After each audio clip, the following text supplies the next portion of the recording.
नमस्कार दोस्तों, मैं नरेंद्र चौधरी आपका स्वागत करता हूं प्रोक्सिमा एजुकेशन अब के इस डिजिटल प्लेटफॉर्म पर।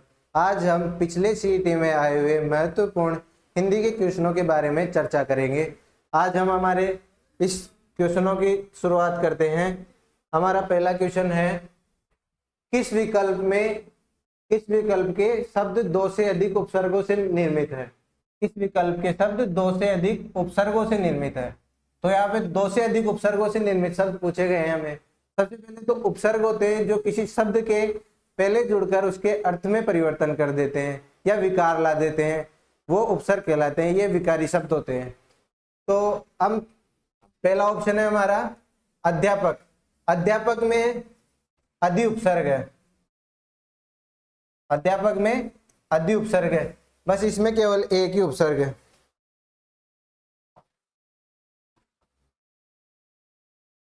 दूसरा ऑप्शन है हमारा पारितोषिक। पारितोषिक में जो है परि उपसर्ग है, इसमें भी केवल एक ही उपसर्ग है। पारितोषिक में भी केवल एक ही उपसर्ग है। अपना दूसरा ऑप्शन है दुर्ध्यवसाय। दुर्ध्यवसाय में इसमें दो ऑप्शन है, इसमें जो है दो उपसर्ग है।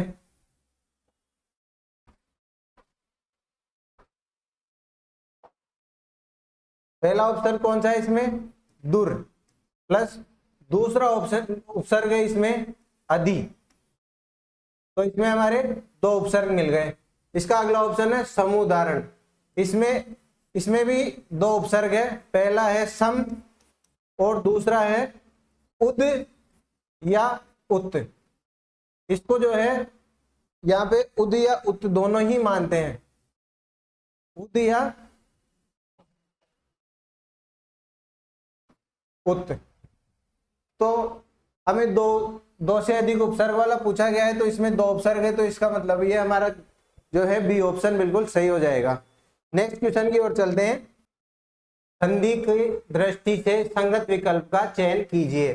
तो यहाँ पे हमें संधि के क्वेश्चन पूछा गया है, संधि की दृष्टि से संगत विकल्प का चयन करना है। इसका मतलब है कि यहाँ पे तीन ऑप्शन तो जो है गलत है और एक ऑप्शन सही है। तो पहला ऑप्शन है विधेय प्लस इका, विधायिका। तो विधेय प्लस इका में यहाँ पे ए प्लस ई का मेल हुआ है, तो ए और ई का मेल जब होता है तो ए बनता है, जबकि यहाँ पे क्या बना है? आय बना हुआ है। आय बना है तो ये गलत हो गया पहला ऑप्शन। उसके बाद है स्त्री धन उचित, स्त्रियोचित। तो यहाँ पे बड़ी ई प्लस ऊ का मेल हुआ है। यहाँ पे किसका मेल हुआ है? बड़ी ई प्लस ऊ का। ई और ऊ का मेल होता है तो यहाँ पे ये बनता है, लेकिन यहाँ पे ये जो है मात्रा यहाँ पे ओ की लगी है, जबकि इसकी मात्रा ऊ की लगनी चाहिए थी। तो इस वजह से ये भी असंगत हो गया, ये भी गलत हो गया। उसके बाद है अध्यय धन पतन, अध्यय पतन। जब विसर्ग के बाद क, ख, प और फ, क, ख, फ और फ व्यंजन आते हैं, तो विसर्ग वैसे का वैसे ही रह जाता है। विसर्ग का लोप नहीं होता और न ही कोई विकार होता है। इस वजह से ये हमारा ऑप्शन बिल्कुल सही हो जाएगा, अध्यय पतन, अध्यय धन पतन, अध्यय पतन। गुरु उपदेश में देखिए आप, यहाँ पे जो गुरु लिखा हुआ है, तो गुरु में यूं यहाँ पे लिखा हुआ है आपके गुरु ऐसे लिखा हुआ है, ऐसे नहीं लिखता, और गुरु ऐसे लिखा हुआ, ऐसे जब लिखते हैं तो वो सही रहता है। तो यहाँ पे ये जो लिखा हुआ है इसमें शब्द की अशुद्धि है, इस वजह से ये भी असंगत विकल्प हो जाएगा। तो संगत विकल्प हो जाएगा आपके सी, अध्यय धन पतन, अध्यय पतन।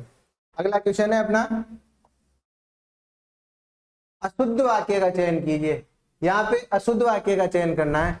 वाक्य जो है उसमें कई प्रकार की अशुद्धियां होती है, जैसे संज्ञा की अशुद्धि हो गई, सर्वनाम की अशुद्धि हो गई, क्रिया की अशुद्धि हो गई, काल की अशुद्धि हो गई, कारक की अशुद्धि हो गई। ऐसे कई प्रकार की अशुद्धियां हैं जो वाक्यों में होती है। तो इसमें हम अशुद्ध वाक्यों का चयन करेंगे यहाँ पे। तो अशुद्ध वाक्य पहला है, देश शहीदों का सदा आभारी रहेगा। तो पहला वाक्य बिल्कुल सही है, देश शहीदों का सदा आभारी रहेगा, इसमें कोई भी अशुद्धि नहीं है। दूसरा वाक्य, कृष्ण ने कंस का वध किया। यहाँ पे शायद कंप्यूटर से मिस्टेक हो गई, कृष्ण ने कंस का वध किया, ये भी बिल्कुल सही वाक्य है। थोड़े समय बाद छात्र वापस लौट आए, यहाँ पे वापस लौट आए, दोनों चीजें सेम हो गई।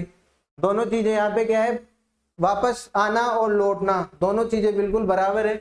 इसमें ये शुद्धि हो गई, या तो वापस आ गए या फिर लौट आए, दोनों में से एक ही आना चाहिए था, दोनों एक साथ नहीं आ सकते।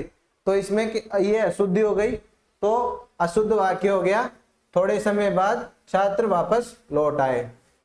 अगला क्वेश्चन है अपना, किस विकल्प के सभी शब्द अर्जुन के पर्यायवाची है?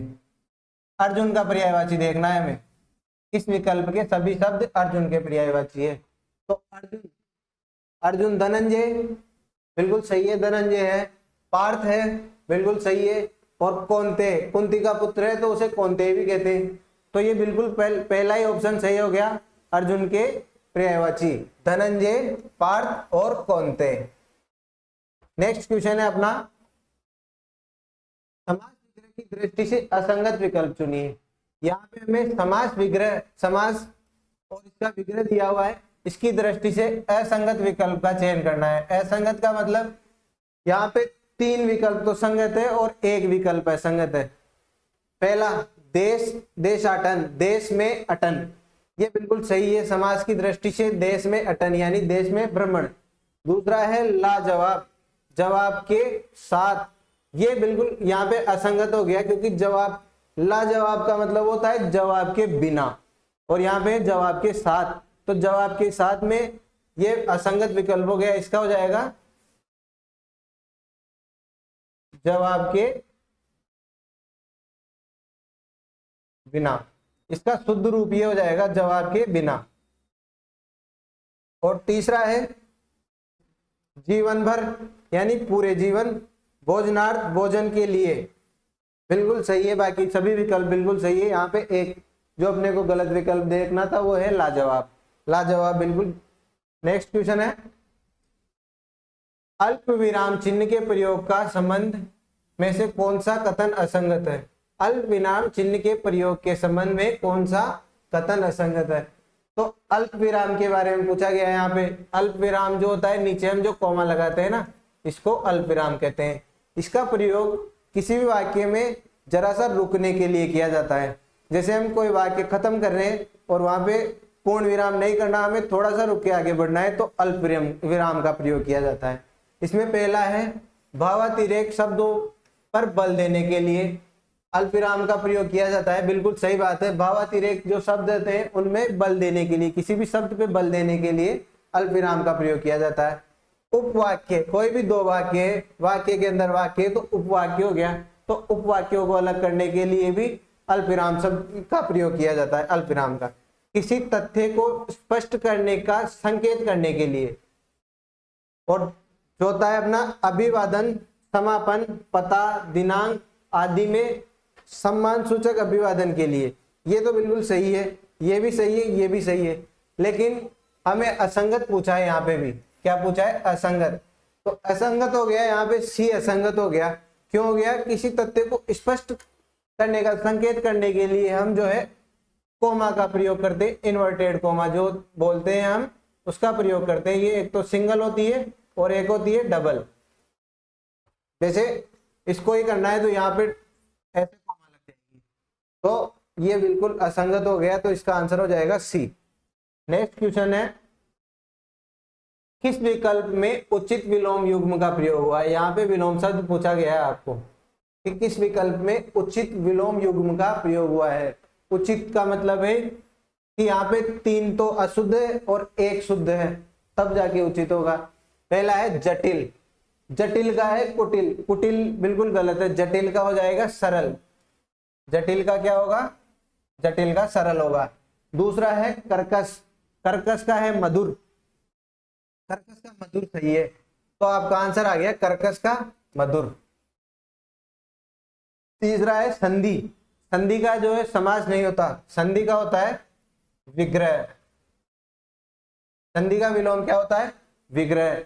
और चौथा है अनिवार्य, चौथा है अनिवार्य या आवश्यक। अनिवार्य का यहाँ पे लिखा हुआ है आवश्यक, जब ये अनिवार्य का होता है वैकल्पिक या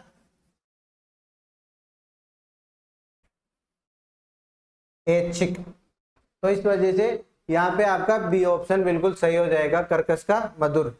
नेक्स्ट क्वेश्चन है सर्वनामिक विशेषण का प्रयोग किस विकल्प में हुआ है। यहाँ पे हमें सर्वनामिक विशेषण पूछा है। विशेषण क्या होता है? संज्ञेय सर्वनाम की विशेषता बताने वाले शब्दों को विशेषण कहते हैं। और सर्वनामिक विशेषण क्या हो गया? जो केवल सर्वनाम की विशेषता बताएगा वो सर्वनामिक विशेषण हो जाएगा। किस विकल्प में हुआ है? थोड़ा घी लेकर आइए। तो यहाँ पे सर्वनाम का प्रयोग तो हुआ है लेकिन उसके विशेषता कोई नहीं बता रहा। किताब के कुछ पृष्ठ शेष हैं, तो इसमें भी सर्वनाम का प्रयोग तो हुआ है लेकिन इसमें भी उसका विशेषण नहीं है। वह घर अभी बना है, तो यहाँ पे घर का सर्वनाम क्या आ गया? वह। और वह अभी बना है, तो इसकी विशेषता बता रहा है। किसकी? वह की। क्या क्या हुआ है? वो अभी बना है, इसका मतलब है कि घर। तो वह जो है सर्वनाम शब्द है और उसकी विशेषता है कि वो अभी बना है, तो यहाँ पे सर्वनामिक विशेषण आ गया, वह घर अभी बना है। नेक्स्ट क्वेश्चन है निम्न में से किस वाक्य में सजातीय क्रिया का प्रयोग हुआ है। यहाँ पे सजातीय क्रिया का प्रयोग पूछा गया है। सजातीय क्रिया होती है जैसे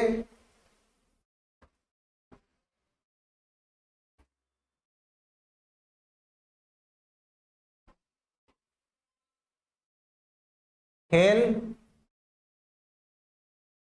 खेल में, यहाँ पे दोनों एक शब्द हो गए, दोनों समान जाति की क्रिया हो गई, तो उनका जब दो बार प्रयोग होता है तो सजातीय क्रिया कहलाती है। सूखे पत्ते हवा में उड़ रहे हैं, इसमें उड़ रहे हैं, तो इसमें सजातीय क्रिया नहीं है। मातृभूमि के लिए मरना श्रेष्ठ है, इसमें भी मरना तो है लेकिन सजातीय क्रिया नहीं है। टहलना स्वास्थ्य के लिए अच्छा है, इसमें भी सजातीय क्रिया नहीं है। पुलिस ने चोर को बड़ी मार मारी, यहाँ पे मार और मारी दोनों समान शब्द है, तो दोनों यहाँ पे आपस में सजातीय क्रिया हो गई, तो इसमें सजातीय क्रिया का प्रयोग हो गया कि पुलिस ने चोर को बड़ी मार मारी, तो यहाँ पे सजातीय क्रिया का प्रयोग हुआ है। नेक्स्ट क्वेश्चन है सुमेलित कीजिए। इसको सुमेलित करना है। मूल स्वर, दीर्घ स्वर, अल्पप्राण और अघोष, इनको सुमेलित करना है आपस में कि सुमेलित कीजिए। मूल स्वर, मूल स्वर जिन स्वरों का उत्पन्न बिना किसी स्वर के हुआ है, यानी वो किसी स्वर के संयोग से या ऐसे नहीं बने हैं, वो ऑलरेडी जो है। मूल स्वर क्या होते हैं? 4 मूल स्वर होते हैं। हिंदी में कितने मूल स्वर होते हैं? 4। ए, ई, उ, री। ये किसी दूसरे अन्य स्वर के मेल से नहीं बने हैं। ये जैसे आ है तो आ तो बना है ए प्लस ए, इसके मेल से बना स्वर है, तो ये तो मूल स्वर नहीं है ये, जबकि ए किसी भी स्वर के मेल से नहीं बना है, तो ये मूल स्वर है। दूसरा है दीर्घ स्वर। दीर्घ स्वर वो स्वर जो मूल स्वरों के मेल से बने हैं, स्वर दीर्घ स्वर कहलाते हैं। जैसे यहाँ पे आ दीर्घ स्वर है, फिर छोटी ई प्लस छोटी ई बराबर बनती है बड़ी ई, तो बड़ी ई क्या है? बड़ी ई भी दीर्घ स्वर है। तो यहाँ पे ये आ, ई, उ, ए, उ बनता है, उ प्लस उ के मेल से उ बनता है, तो ये सब दीर्घ स्वर हो गए। उसके बाद में अल्पप्राण। अल्पप्राण ऐसे स्वर या व्यंजन जिनको बोलने में मुख से बिल्कुल कम प्राणवायु बाहर निकलती है, यानी जो बोलते हैं तो उसमें श्वास बाहर निकलती है वो बिल्कुल कम बाहर निकलती है, ऐसे शब्द अल्पप्राण कहलाते हैं। अल्पप्राण शब्द होते हैं। उसके बाद में है अघोष व्यंजन। अघोष व्यंजन वे व्यंजन कहलाते हैं जिनमें बोलने पर हमारे स्वर तंत्र में नाद या कंपन उत्पन्न नहीं होता है, वे शब्द या व्यंजन अघोष शब्द या अघोष व्यंजन कहलाते हैं। तो यहाँ पे अल्पप्राण, अल्पप्राण है ये, र, ल, व, इनको बोलने में बिल्कुल भी प्राणवायु बाहर नहीं निकलती। और अघोष है ख, छ, फ, स, किसी भी वर्ग के, किसी भी वर्ग के, वर्ग कौन से होते हैं? क वर्ग हो गया, फिर उसके बाद में च वर्ग हो गया, उसके बाद में ट वर्ग हो गया, उसके बाद त वर्ग हो गया, उसके बाद में प वर्ग हो गया। तो ये जो क च ट त प, ये इनके शुरुआत के पहले अक्षर के होते हैं और इनके आगे चार जो शब्द आते हैं उनसे मिलके जो वर्ग बनते हैं उन्हें क वर्ग, ट वर्ग और प वर्ग, त वर्ग, च वर्ग ये कहा जाता है। तो इन वर्गों के पहला और दूसरा जो शब्द होता है, इन वर्गों का पहला और दूसरा शब्द अघोष होता है। उसके अलावा तीनों छ